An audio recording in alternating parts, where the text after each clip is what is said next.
합독하도록 하겠습니다. 창세기 1장 1절로 5절입니다. 다 같이 읽겠습니다. 태초에 하나님이 천지를 창조하시니라. 땅이 혼돈하고 공허하며 흑암이 깊음 위에 있고 하나님의 영은 수면 위에 운행하시니라. 하나님이 이르시되 빛이 있으라 하시니 빛이 있었고 빛이 하나님 보시기에 좋았더라. 하나님이 빛과 어둠을 나누사 하나님이 빛을 낮이라 부르시고 어둠을 밤이라 부르시니라. 저녁이 되고 아침이 되니 이는 첫째 날이니라. 아멘. 다같이 자리에 앉아주시기 바랍니다. 오늘은 이 본문을 가지고 첫째 날의 은혜라는 제목으로 함께 은혜를 나누고자 합니다. 오늘날 이 세상에서 성경만큼 많이 알려지고 또 읽혀지고 있는 책은 없을 것입니다. 심지어 하나님을 믿지 않는 사람들도 성경을 많이 읽는 경우가 있는데 특별히 문학을 하는 사람들 있잖아요. 뭐 시를 쓰고 소설을 쓰는 사람들은 이 성경을 많이 읽는다고 합니다. 그 교수들이 학생들에게 이 성경을 읽을 것을 추천한다고 하는데 그만큼 이 성경은 문학적으로도 뛰어난 책이기 때문입니다. 그래서 사람들이 많이 읽고 또 알려졌는데 또 다른 한편으로는 가장 읽기 어려운 책이 바로 이 성경이기도 합니다. 오늘 우리가 말씀을 읽었지만 이 본문 1절 때문입니다. 태초에 하나님이 천지를 창조하시니라 이렇게 기록되어 있는데 사람들은 자연 계시를 통해서 신이 있다는 것을 어렴풋하게 압니다. 일반 계시를 통해서 신이 존재하는구나 이것을 믿고 있어요. 우리가 여행을 가서 너무나도 아름다운 전령이라든지 경치를 보면 이건 도저히 사람이 만들 수 없어 그러면서 신이 만들었다는 것을 믿습니다. 그리고 여기 꽃이 있는데 너무나도 아름다운 꽃을 보면 사람이 이렇게 꽃을 만들 수 있을까라고 생각하면서 신이 있다는 것을 믿습니다. 그런데 그 신이 지금 우리가 믿고 있는 하나님인 것을 알지 못합니다. 그리고 하나님께서 천지를 창조하셨다는 것을 믿을 수가 없기 때문에 성경을 잘 읽을 수가 없습니다. 그리고 또 한 가지 사람들이 성경을 읽기 어려운 이유는 학문적으로 완전한 정설로 굳어져서 누구도 반론을 제기할 수 없는 진화론 때문입니다. 그래서 심지어 이 학자들도 진화론이 허구라는 것을 아는 사람들이 많습니다.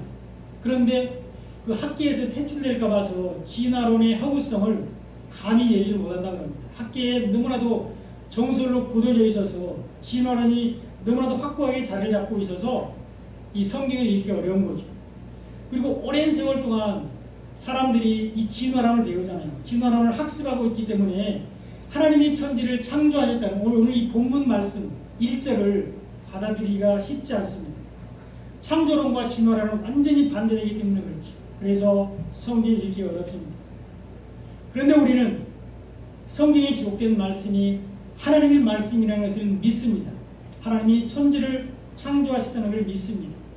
그리고 이 성경이 1.1획도 변함이 없이 정확하다는 것을 믿습니다. 성경이 진리인데 이것을 우리가 믿고 있는 것이죠. 이것이 은혜입니다. 은혜 아니면 성경을 알 수도 없고 읽을 수도 없고 믿을 수도 없기 때문입니다. 그러므로 사랑하는 성도 여러분, 성경이 믿어지신다면, 성경이 하나님의 말씀인 것을 믿는다면 부지런히 성경을 읽으시기 바랍니다. 날마다 말씀을 사모하고 말씀이 있는 자리로 나오시기 바랍니다. 부지런히 말씀을 배울 수 있는 자리로 나오시기를 간절히 축원드립니다. 다시 1절을 살펴보겠습니다. 태초에 하나님이 천지를 창조하십니다. 이렇게 말씀하고 있습니다. 여기에 중요한 두 단어가 있습니다. 태초와 천지입니다. 태초에 하나님이 천지를 창조하셨는데 이 태초는 요한복음 1장 1절에도 나오고 있습니다. 태초에 말씀이 계시니라. 이 말씀이 하나님과 함께 계셨으니 이 말씀은 곧 하나님이십니다. 이렇게 말씀하고 있습니다. 하나님이 태초에 천지를 창조하셨는데 이 태초라는 말이 요한복음에도 여전히 나오고 있습니다. 똑같이 태초라는 말이 나오지만 창세기의 태초는 이 지금 우리가 보고 있는 요한복음 1장 1절의 태초와는 좀 다른 의미를 가지고 있습니다. 둘 다 한글로는 태초라고 표현을 하고 있지만 이 요한복음 1장 1절에 나오는 태초는 영원전 태초를 말하고 있습니다. 아무것도 없는 상태, 영원 전의 상태를 이 태초라고 말씀하고 있습니다. 영원전 태초를 말하고 있습니다. 그리고 창세기 1장 1절의 태초보다 앞선 시점으로 헬라어로는 아르케라고 합니다. 반면에 창세기 1장 1절의 태초는 머리, 근본이라는 로시라는 단어에서 파생된 베레시트라는 단어입니다. 이 뜻은 예수 안에서, 예수님 안에서 이런 뜻을 가지고 있습니다. 그러므로 오늘 본문 1절은 태초에 하나님이 천지를 창조하시니라. 이 말씀은 하나님께서 예수님 안에서 천지를 창조하셨다. 이렇게 볼 수가 있습니다. 하나님이 예수님 안에서 천지를 창조하셨습니다. 이것을 골로새서 1장 15절로 20절에서 잘 보여주고 있습니다. 그는 보이지 아니하는 하나님의 형상이시오 모든 피조물보다 먼저 나신이시니 만물이 그에게서 창조되되 하늘과 땅에서 보이는 것들과 보이지 않는 것들과 혹은 왕권들이나 주권들이나 통치자들이나 권세들이 만물이 다 그로 말미암고 그를 위하여 창조되었고 또한 그가 만물보다 먼저 계시고 만물이 그 안에 함께 섰느니라. 그는 몸인 교회의 머리시라. 그가 근본이시요 죽은 자들 가운데서 먼저 나신이시니 이는 친히 만물의 으뜸이라 하시니요 아버지께서는 모든 충만으로 예수 안에 거하게 하시고 그의 십자가의 피로 화평을 이루사 만물 곧 땅에 있는 것들이나 하늘에 있는 것들이 그로 말미암아 자기와 화목하게 되기를 기뻐하시니라. 이렇게 기록되어 있습니다. 예수님은 보이지 않는 하나님의 형상이십니다. 이 형상은 육신으로 오신 예수님을 말씀하고 있는 것이 아닙니다. 우리 눈에 보이는 예수님의 육체를 말하고 있는 것이 아니고 예수님 안에 있는 영으로서의 말씀을 말하고 있습니다.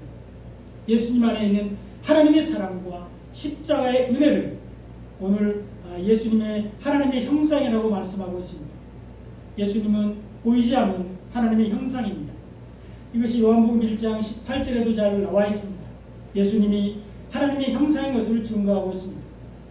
본래 하나님을 본 사람이 없으되 아버지 품속에 있는 독생하신 하나님이 나타내셨느니라. 이렇게 기록하고 있습니다. 인간은 아무도 하나님을 볼 수가 없습니다. 그분을 보면 죽게 됩니다.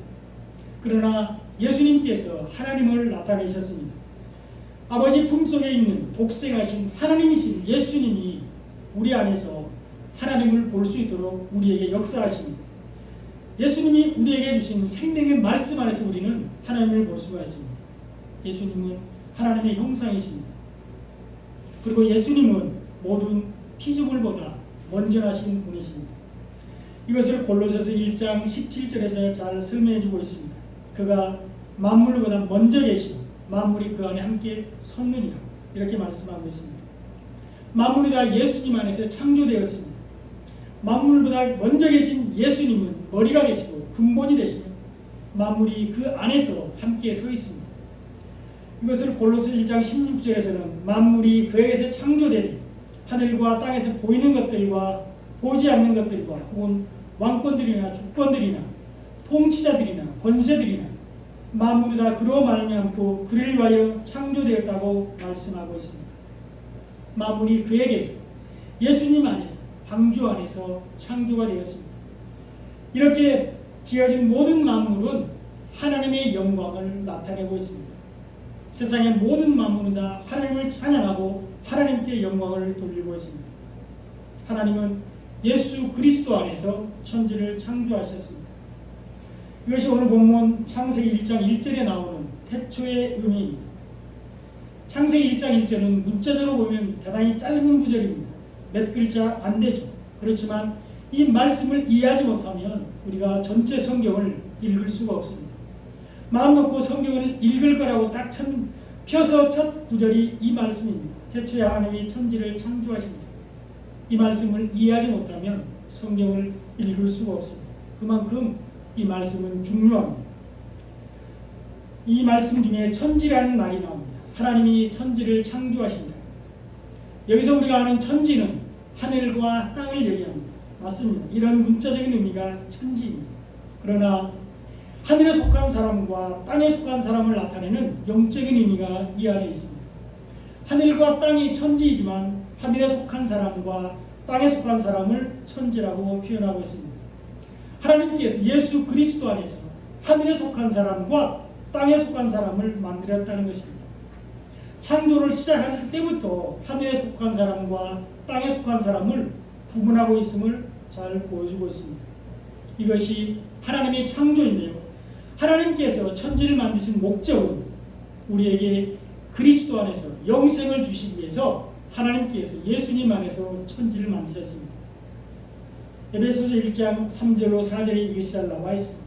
찬송하리로다 하나님 곧 우리 주 예수 그리스도의 아버지께서 그리스도 안에서 하늘에 속한 모든 신령한 복을 우리에게 주시되 곧 창세전에 그리스도 안에서 우리를 택하사 우리로 사랑 안에서 그 앞에 거룩하고 흠이 없게 하시려고 이렇게 기록되어 있습니다. 3절에 보면 하나님께서 그리스도 안에서 창세전에 우리에게 하늘에 속한 신령한 복을 주셨다고 말씀하고 있습니다. 하나님께서 우리에게 주신 하늘의 신령한 복, 구원을 말씀하고 있습니다. 예수 그리스도를 통해서 하나님께서 우리에게 구원의 복을 주셨습니다. 영원한 생명, 영생을 주셨습니다. 이어서 4절에서는 창세전에 그리스도 안에서 우리를 택하시고 사랑 안에서 거룩하고 흠이 없게 하신다고 말씀하고 있습니다. 이것이 창세전 하나님의 계획입니다. 창세전 하나님의 비밀입니다. 창세전 하나님의 계획은 예수 그리스도 안에서 하나님의 나라를 건설하는 것입니다. 예수 그리스도 안에서 하나님의 나라를 건설하는 것이 하나님 나라의 비밀입니다. 우리는 그리스도, 예수 그리스도는 우리에게 하늘의 시민권을 주시는 분입니다. 십자가에서 우리의 모든 죄를 사하시고 우리를 하나님과 화목되게 하시고 우리를 하나님의 자녀되게 하시는 분이 예수님입니다. 예수님은 우리에게 하늘나라의 시민권을 주시는 분입니다. 우리는 복음을 받아들이면 이 영광을 받을 수가 있습니다. 우리는 복음을 받아들이면 구원을 받게 됩니다. 오늘 창세기 1장 1절에 나오는 천지에 대해서 창세기 6장 1절로 3절에서도 잘 설명해 주고 있습니다. 사람이 땅 위에 번성하기 시작할 때 그들에게서 딸들이 나니 하나님의 아들들이 사람의 딸들의 아름다움을 보고 자기들이 좋아하는 모든 여자를 아내로 삼는지라. 여호와께서 이르시되 나의 영이 영원히 사람과 함께하지 아니하리니 이는 그들이 육신이 됩니다. 그러나 그들의 날은 120년이 되리라 하십니다. 이렇게 말씀하고 있습니다. 성경에서는 말씀을 가진 자들을 남자라고 표현합니다. 아들이라고 표현합니다. 그리고 말씀을 가지지 못한 자를 여자라고 표현하고 딸로 표현하고 있습니다. 그래서 바울도 디모데전서 2장 1절에서 이렇게 말씀합니다. 여자는 일체 순종함으로 조용히 배우라. 이렇게 말하고 있고요. 또 고린도전서 14장 34절에서도 여자는 교회에서 잠잠하라. 그들에게 말하는 것을 허락함이 없나니 율법에 이른 것 같이 오직 복종할 것이요. 이렇게 말씀하고 있습니다. 별로 기분이 안 좋으시죠? 그래서 아직도 많은 교단에서 이 말씀을 가지고 여성 안수를 반대하고 있습니다. 그런데요, 바울이 말하는 여자는 성적으로 젠더, 그걸 여성이라고 그러는 게 아니고 아까 말씀드렸죠. 말씀을 알지 못한 자, 복음을 알지 못한 자, 제대로 복음을 깨닫지 못한 자, 복음을 생명으로 가지고 있지 못한 자를 여자라고 말합니다. 그러므로 바울이 말하는 것의 의미는 뭐냐 그러면 말씀을 알지 못하면 함부로 선생이 되어서 남을 가르치려고 하지 말라는 것입니다. 거짓 복음, 다른 복음에 대해서 남을 가르치면 멸망할 수밖에 없다는 것입니다. 그래서 여자는 일체 순종함으로 배우고 교회에서 잠잠하라고 말하는 것입니다. 말씀을 알지 못하는 자들이 여자이기 때문에 그런 자들에게 말하는 것, 가르치는 것을 허락하지 않았다는 것입니다. 예전에도 그렇고 오늘날도 그렇고 만약에 교회에서 여자 성도들이 가르치지도 않고 봉사하지도 않고 말하지도 않고 잠잠하고 아무 일도 하지 않는다면 아마 교회가 운영되지도 않을 것입니다. 교회가 돌아가지 않을 것이고 교회가 존재하지도 않을 거예요. 교회의 위치는 여성분들의 헌신과 섬김이 너무나도 큽니다. 하나님 이것을 잘 알고 있고요. 바울이 이걸 모를 리가 없습니다. 바울은 여성을 차별하는 차별주의자가 아닙니다. 또 신명기 22장 5절 보겠습니다. 여자는 남자의 의복을 입지 말 것이요 남자는 여자의 의복을 입지 말 것이라. 이같이 하는 자는 내 하나님 여호와께 가증한 자니라. 이렇게 말씀하고 있습니다. 여기서도 마찬가지로 여자는 복음을 모르는 자들을 말하고요, 남자는 복음을 가진 자, 씨를 가진 자, 예수님을 예표하고 있습니다. 그러므로 여기서 말하는 옷은 민수기 15장 38절로 40절에서 말씀하고 있는 복음을 비유로 설명해주고 있습니다. 이스라엘 자손에게 명령하여 대대로 그들의 옷단 귀에 술을 만들고 청새끈을 그 귀에 술에 더하라. 이 술은 너희가 보고 여호와의 모든 계명을 기억하여 준행하고 너희를 방종하게 하는 자신의 마음과 눈의 욕심을 따라 은행하지 않게 하기 위함이라.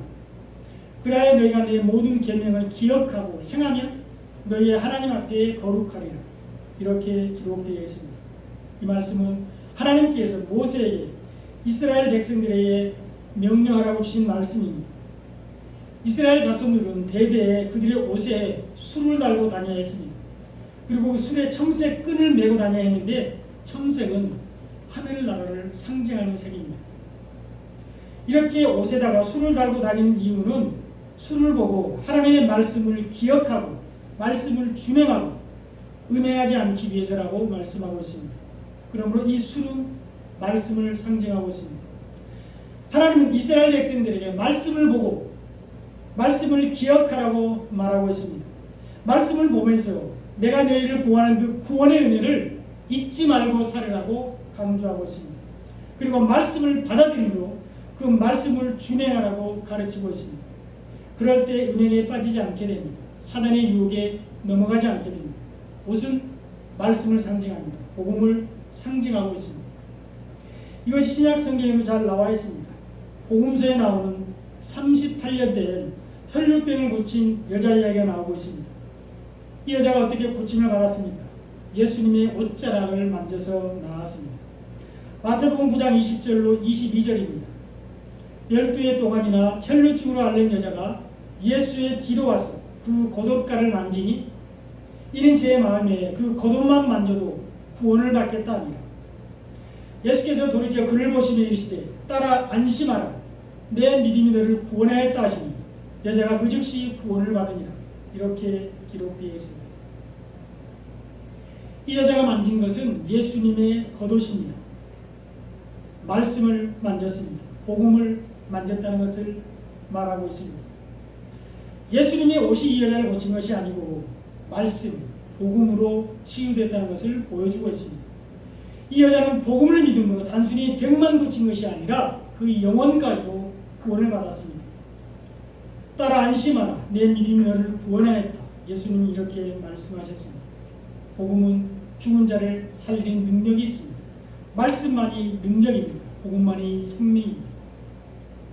나중에 보면 사도행전에 가서 보면 사람들이 바울이 복음을 전할 때 바울의 손수건을 가져다가 아픈 사람들에게 댔을 때 병자가 낫는 기적이 일어납니다. 이것도 마찬가지입니다. 바울의 손수건이 능력이 있는 것이 아닙니다. 생명의 말씀, 복음이 능력이 있는 것입니다. 어떤 목사님은 예수님의 옷을 만졌더니 혈류병이 나왔고 또 바울의 손수건을 댔더니 병이 나았다. 그래서 이 옷이 능력이라고 생각하고 설교하다가 자기 양복을 벗어서 성도들 향해서 막 흔들었다고 합니다. 잘못 알고 있는 것입니다. 말씀이 능력입니다.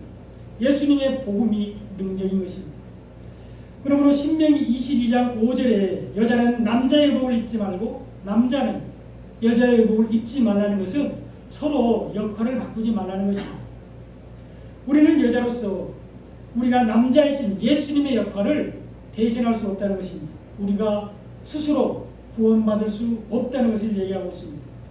우리가 스스로 구원받을 수 있다고 하는 것은 하나님께 가증하는 것이 됩니다. 구원은 오직 은혜로 받습니다. 마찬가지로 창세기 6장 2절에 나오는 남자와 여자도 성적인 남성, 여성을 의미하는 것이 아니라는 것을 우리가 잘 알 수 있습니다. 2절에 나오는 하나님의 아들들은 셋 계열의 경건한 자들을 상징합니다. 가인이 아벨 죽이고 나서 아벨 대신에 하나님께서 셋을 주셨잖아요. 이 셋 계열의 경건한 자손들을 아들이라고 표현하고 있습니다. 하늘에 속한 자, 하늘에 소망을 둔 자들을 말하고 있습니다. 영적인 자들을 여기서 아들이라고 말하고 있습니다. 그리고 사람의 딸들은 가인의 자손들로서 땅에 속한 자, 땅에 소망을 둔 자, 육신적인 자들 딸들이라고 말하고 있습니다.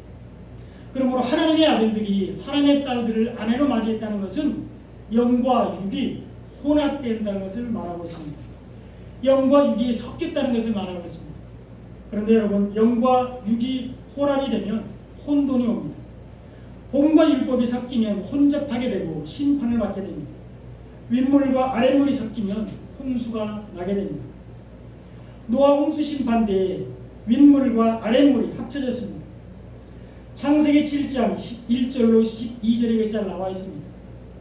노아가 600세 되던 해 둘째 달 곧 그달 11의 날이라.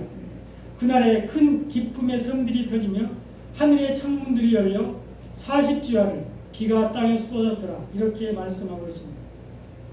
하나님은 홍수 심판을 위해서 하늘의 윗문인 하늘의 창을 열었습니다. 그리고 아랫물인 기품의 샘이 터지게 했습니다. 윗물과 아랫물이 합쳐져서 홍수가 났습니다.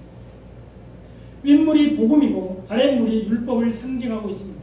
그러므로 율법과 복음이 섞이면 심판을 받게 됩니다. 이어서 창세기 6장 3절을 보겠습니다. 여호와께서 이르시되 나의 영이 영원히 사람과 함께하지 아니하리니 이는 그들이 육신이 됨이라. 그러나 그들의 날은 120년이 되리라. 이렇게 말씀하고 있습니다. 여기서 말하는 120년은 인간의 수명을 말하고 있는 것이 아닙니다. 우리가 보통 잘못 알고 있는 게 사람이 70에서 80을 살고 오래 살아도 120을 넘기지 못한다. 이렇게 이 120을 인간의 수명으로 알고 있는 경우가 있습니다. 그러나 여기서 말하는 120년은 노아를 통해서 하나님께서 복음을 전도하는 기간입니다. 복음으로 돌아오도록 하나님께서 기다리는 기간입니다. 노아가 말씀에 순종해서 120년 동안 방주를 짓는 것을 보면서 사람들이 돌아오기를 원하고 계시는 기간입니다. 노아가 방주를 어디에 지었습니까? 바닷가에 지은 것이 아닙니다. 낮고 사람들이 잘 볼 수 없는 곳에 지은 것이 아닙니다. 산 꼭대기에 방주를 지었습니다. 모든 사람들이 볼 수 있도록 노아가, 그것도 짧은 기간이 아니고 1, 2년도 아니고 120년 동안 방주를 지었습니다. 이것은 무엇을 말씀하고 있습니까? 하나님께서 노아가 방주를 짓는 걸 보면서 심판을 예고하고 있고 너희들은 내게로 돌아와야 산다. 전도하는 기간입니다. 회개하고 하나님께 돌아오기를 기다리는 기간이 바로 이 120년입니다. 그러므로 상징적으로 보여주고 있습니다. 재림 때까지 심판을 기다리는 것과 같습니다. 예수님이 이 땅에 오시기 전에 땅은 혼돈하고 공허하고 흑암 가운데 있습니다. 오늘 본문 창세기 1장 2절을 같이 한번 읽어보겠습니다. 시작. 땅이 혼돈하고 공허하며 흑암이 깊음에 있고 하나님의 영은 수면 위에 운행하십니다. 아멘. 아직 예수님이 오시기 전에 땅은 공허하고 혼돈했습니다. 흑암이 어둠이 깊음 위에 있었습니다. 아직 빛이 없는 첫째 날, 말씀이 없는 첫째 날은 어둡고 캄캄합니다. 다만 하나님의 영이 성령만이 수면 위를 운행하고 있었습니다. 그리고 3절에 드디어 빛이 왔습니다. 하나님이 이르시되 빛이 있으라 하시니 빛이 있었고 이렇게 말씀하고 있습니다.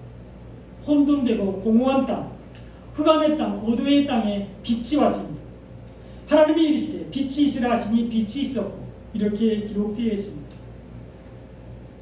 이 어둠은 생명의 말씀인 예수 그리스도, 이 빛이 생명의 말씀인 예수 그리스도입니다. 예수님은 빛이 되십니다. 이 빛은 어둠을 나눕니다. 빛이 비추면 어둠이 물러가게 됩니다. 하나님은 이 빛을 통해서 낮과 밤을 구분하셨습니다. 이 빛이 하나님이 보시기에 좋았는데요, 이 빛은 해와 달과 별들로 비춰지는 그런 빛이 아닙니다. 1월 성신이 내는 그런 빛이 아닙니다. 이런 것들은 넷째 날에 만듭니다. 해와 달과 별은 넷째 날에 만듭니다. 그러므로 이 첫째 날의 빛은 예수 그리스도를 말씀하고 있습니다. 예수 그리스도가 바로 빛이십니다. 하나님이 이 빛을 낮이라 부르시고 어둠을 밤이라고 부르셨습니다. 5절에 보면 하나님이 빛을 낮이라 부르시고 어둠을 밤이라 부르시니라. 저녁이 되고 아침이 되니 이는 첫째 날이니라. 이렇게 말씀하고 있습니다. 첫째 날 하나님이 빛을 만드시고 빛을 기준으로 낮과 밤을 구분하고 있습니다. 빛을 낮이라 부르시고 어둠을 밤이라고 부르고 있습니다. 빛이 있을 동안을 낮이라 부르시고 빛이 없는 어둠을 밤이라고 부르고 있습니다. 이 빛이 예수 그리스도인데 예수님을 기준하여 나를 구분하고 있습니다. 이것만이 아니죠. 세상은 예수님을 기준으로 운행되고 있는데요. 예수님이 오심을 기준으로 AD와 BC가 구분되고 있습니다. 예수님이 온 우주 만물을 통치하고 계신다는 것을 잘 보여주고 있습니다. 이 낮은 빛이 있는 시간이며 생명의 시간입니다. 생명이 잉태되는 시간입니다. 소망이 있는 시간입니다. 낮은 주님이 계시는 시간입니다. 주님의 임재와 인도함을 받는 시간이 바로 낮입니다. 주님과 동행하는 시간이 낮입니다. 그러나 밤은 어둠입니다. 빛이 없는 시간으로서 죽음의 시간을 말하고 있습니다. 어둠은 주님이 없는 곳, 음부, 지옥을 말하고 있습니다. 어둠은 사단이 지배하는 곳으로 절망만이 가득한 시간입니다.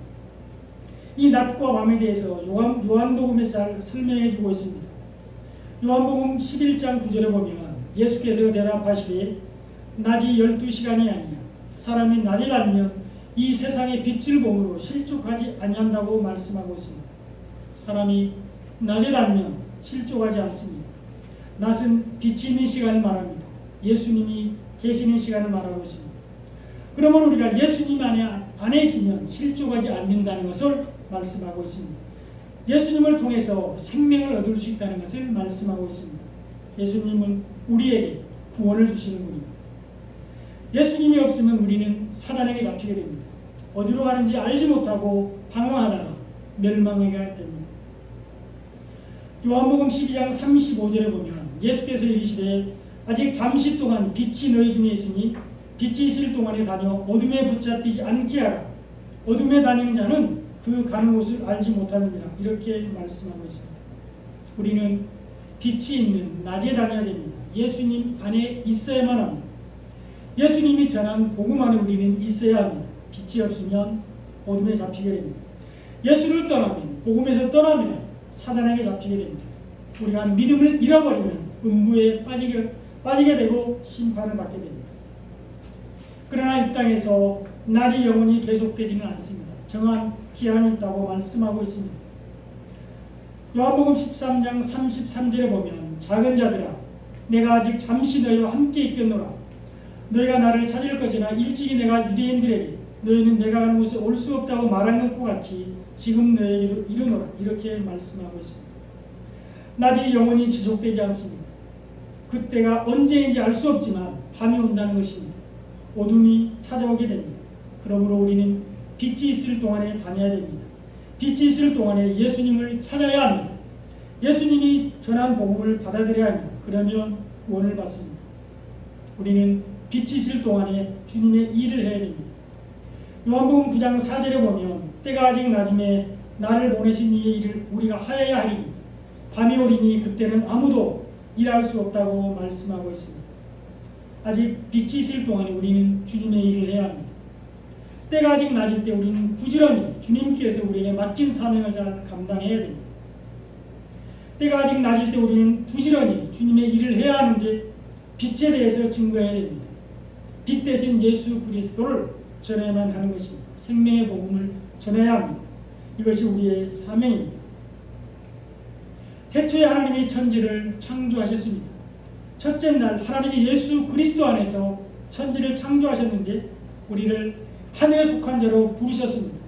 우리를 하늘에 속한 자로 만드셨습니다. 우리에게 빛을 비추시고 빛이 있는 낮에 다니게 하셨습니다.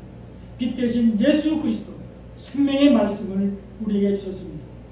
우리에게 그리스도 안에서 신령한 영생의 복을 주셨습니다. 이것이 첫째 날의 은혜입니다. 그러므로 우리는 한순간도 이 은혜를 잊어버리지 말아야 됩니다. 빛이 있을 동안에 다녀서 어둠에 잡히지 않아야 합니다. 우리는 예수 그리스도 안에 있어야 합니다. 생명의 말씀 안에 있어야 합니다. 복음을 잃어버리지 말고 주님 오실 때까지 그것을 지켜야 합니다. 우리가 끝까지 믿음을 지켜야 합니다. 우리는 빛으로 부르심을 받았습니다. 우리를 빛으로 부르신 예수님은 우리 안에 있는 그 빛이 비추어지기를 원하고 있습니다. 우리 안에 있는 생명의 빛이 널리 퍼지기를 원하고 있습니다. 생명의 말씀이 다른 사람들에게도 증거되기를 원하고 계십니다. 마태복음 5장 15절에 보면 사람이 등불을 켜서 말 아래에 두지 아니하고 등경 위에 두나니 이러므로 집안 모든 사람에게 비치느니라 이렇게 말씀하고 있습니다. 우리에게 있는 빛을 등경 위에 두고 모든 사람들에게 비치게 해야 됩니다. 이것이 주님의 뜻입니다. 또 누가복음 8장 16절에도 누구든지 등불을 켜서 그릇으로 덮거나 평상 안에 두지 아니하고 등경 위에 두나니 이는 들어가는 자들로 그 빛을 보게 하려 함이라 이렇게 기록되어 있습니다. 우리는 복음을 부끄러워하지 말아야 합니다. 이 복음을 숨기지 말아야 합니다. 우리 안에 있는 빛, 복음을 자랑해야 합니다. 모든 사람들이 듣도록 전해야만 하는 것입니다. 사랑하는 여러분, 여러분과 저는 첫째 날의 은혜를 입은 자들입니다. 하나님은 여러분과 저를 구원하시기 위해서 천지를 창조하셨습니다. 하나님은 여러분에게 빛을 비추시고 낮에 다니게 하셨습니다. 하나님은 여러분과 저를 빛 대신 예수 그리스도를 믿도록 이 땅에 보내주셨습니다. 그리고 그 예수님을 믿음으로 구원을 받게 하셨습니다. 이것이 은혜입니다. 그러면 우리는 이 은혜에 감사하는 삶을 살아야 합니다. 구원의 은혜에 감사하며 날마다 주님께 영광을 돌리는 삶을 살아야 합니다. 하나님은 우리 한 사람 한 사람을 통하여 영광 받으시길 원하십니다. 한 주간 말씀으로 승리하시고 날마다 주님께 영광 돌리는 삶을 사시기를 간절히 축원드립니다. 기도드리겠습니다. 사랑해 주님 감사합니다. 그리스도 안에서 우리를 하늘에 속한 자로 부르시니 감사합니다. 첫째 날의 은혜를 주시니 감사합니다.